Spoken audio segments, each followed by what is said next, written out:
मैं उमेश महाकड़कर और institute of market research YouTube channel में आप सभी का स्वागत है। आज हम देखने वाले हैं structure of stock market. Stock market का स्ट्रक्चर क्या है? मार्केट कोई भी हो, स्टॉक मार्केट हो, करेंसी मार्केट हो, क्रिप्टो करेंसी मार्केट हो, यहाँ पर हमें एक स्ट्रक्चर देखने के लिए मिलता है और वो स्ट्रक्चर एक वेव फॉर्म में होता है। और ये स्ट्रक्चर वेव फॉर्म में होने का कारण यह है कि psychology of trader, psychology of buyer and seller. अगर मार्केट में buyer and seller equal quantity में रहेंगे तो हमें ऑलवेज साइडवे चैनल देखने के लिए मिलेगा, या फिर बायर कम हो या बायर ज्यादा हो तो बुलिश ट्रेंड या फिर बेरिश ट्रेंड हमें देखने के लिए मिलेगा। तो हम समझते हैं कि स्ट्रक्चर क्या है। अगर स्ट्रक्चर समझने से पहले हम ट्रेंड को समझते हैं। जब मार्केट में बायर्स हाई क्वांटिटी में एक्टिवेट है या फिर बायर्स ज्यादा है तो हमें एक बुलिश ट्रेंड देखने के लिए मिलता है, या फिर मार्केट में सेलर ज्यादा है या फिर सेलर हाई क्वांटिटी में एक्टिवेट है तब हमें एक बेरिश ट्रेंड देखने के लिए मिलता है। जब बायर्स एंड सेलर दोनों इक्वल क्वांटिटी में है तब हमें एक साइडवे चैनल देखने के लिए मिलता है। तो ये तीनों ट्रेंड मार्केट हमें हरदम दिखाता रहता है, एक ट्रेंड के बाद दूसरा, दूसरे ट्रेंड के बाद तीसरा। तो ये ट्रेंड का सारा रिपीटेशन होता है, इससे एक स्ट्रक्चर बनता है। इस स्ट्रक्चर को हम समझते हैं ग्राफ के थ्रू। आइए हम ग्राफ को समझते हैं। ये एक रिलायंस इंडस्ट्री का ग्राफ है। एक रिलायंस इंडस्ट्री का स्ट्रक्चर एक करंटली हमें दिख रहा है। यहां पर हमें green candles and red candles दिख रही है और ग्रीन कैंडल रेड कैंडल से यहाँ पर ये कंप्लीट स्ट्रक्चर बना हुआ है।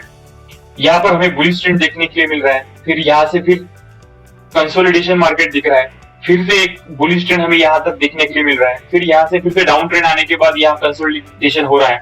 तो ये ट्रेंड हरदम रिपीट हो रहा है।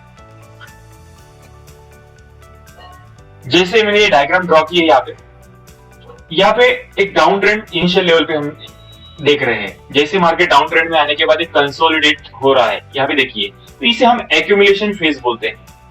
एक्यूमुलेशन फेज मतलब यहाँ पर काफी सारे बायर एक्टिवेट हो रहे हैं, क्योंकि यहाँ से प्राइस डाउन नहीं हो रही, मतलब यहाँ पर बायर एक्टिवेट हो चुके हैं और बिग बुल या बिग प्लेयर्स जो है यहाँ पे अपनी बाइंग बना रहे हैं।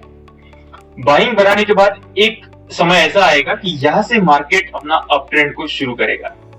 अप ट्रेंड को शुरू करेगा तो यहां पर पहला एक इसने हायर बनाया है, तो मार्केट अपने हायर हाई को बनाते हुए आगे चलेगा। जैसे एक पहला हायर हाई बनाया है, यहाँ पे आपको दिख रहा है ये पहला हायर हाई है, उसके बाद फिर ये हायर लो बना है, फिर से हायर हाई बनाया है, फिर से लो बनाया है। इस वजह से हमें यहाँ पर अप ट्रेंड देखने के लिए मिल रहा है, क्योंकि यहाँ बायर्स जो है वो काफी ज्यादा क्वांटिटी में एक्टिवेट है।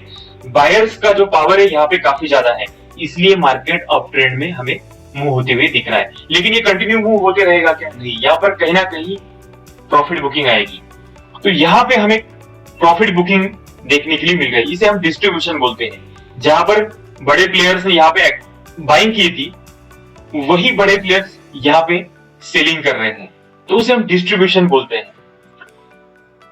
सेलिंग होने के बाद हमें मार्केट का डाउन ट्रेंड देखने के लिए मिल रहा है। डाउन ट्रेंड एक लाइन में नहीं होता, ये जिगजैग पैटर्न में जो आप देख रहे हैं, इस वजह से डाउन ट्रेंड शो होता है।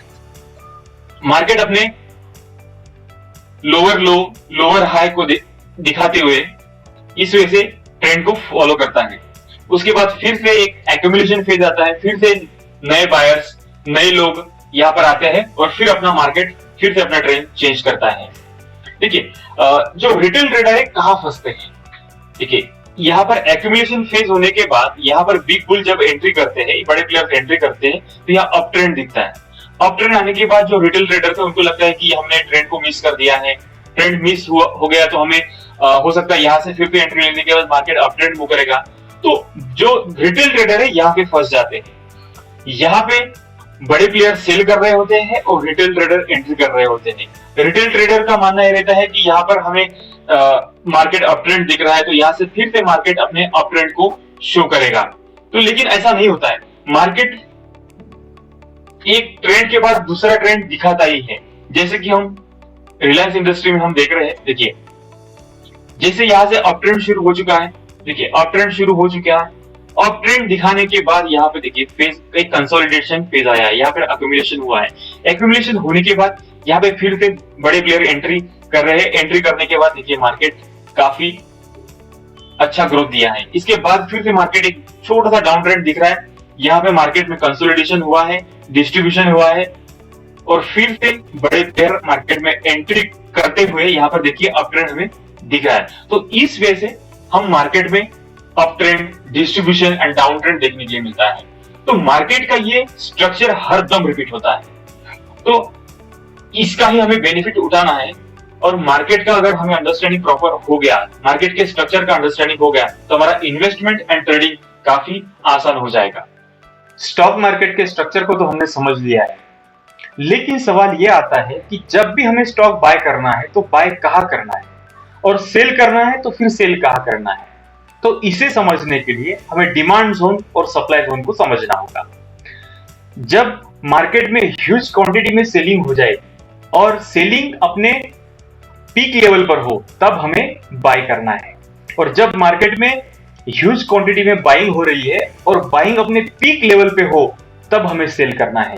तो हम इस ग्राफ में इसे समझते हैं। यहां पे आपको इनिशियल लेवल पे सेलिंग दिख रही है।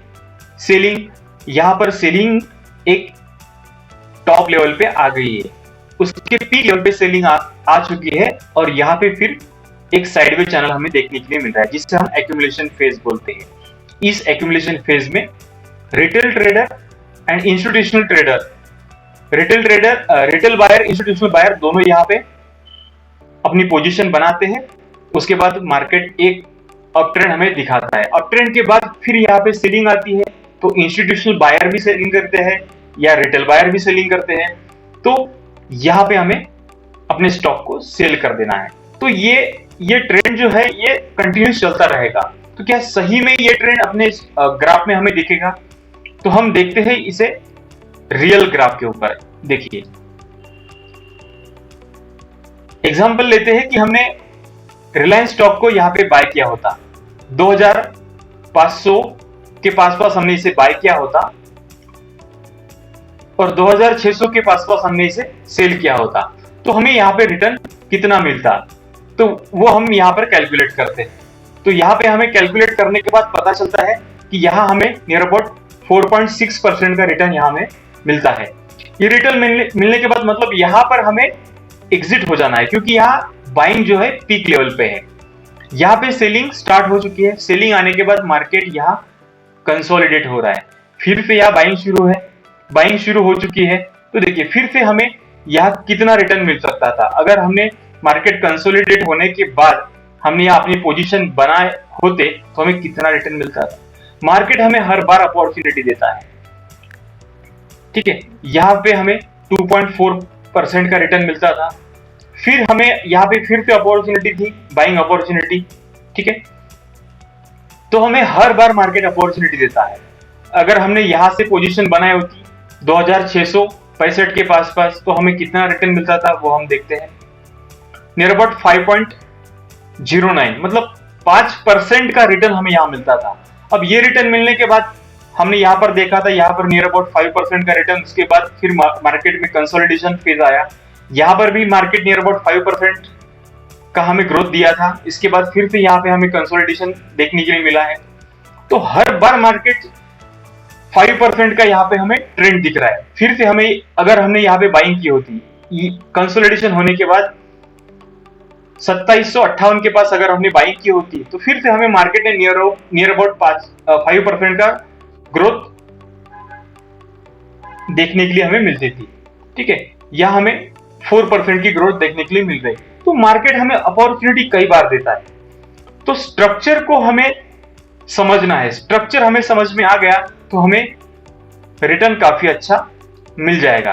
तो सेम इस वे से आप पीछे भी कितना भी बैक टेस्ट करेंगे तो सेम पैटर्न हमें देखने के लिए मिलेगा। तो इस वे से हमें मार्केट के स्ट्रक्चर को समझना है और अपनी पोजीशन बनानी है। तो आज की वीडियो में इतना ही दोस्तों। अगर ये वीडियो आपको पसंद आया हो तो लाइक, कमेंट एंड शेयर कर दीजिए और institute of market research YouTube channel को सब्सक्राइब करके बेल नोटिफिकेशन को ऑन कर दीजिए, ताकि आने वाले वीडियो की जानकारी आपको मिलती रहे। मिलते हैं नेक्स्ट वीडियो में, तब तक के लिए नमस्कार।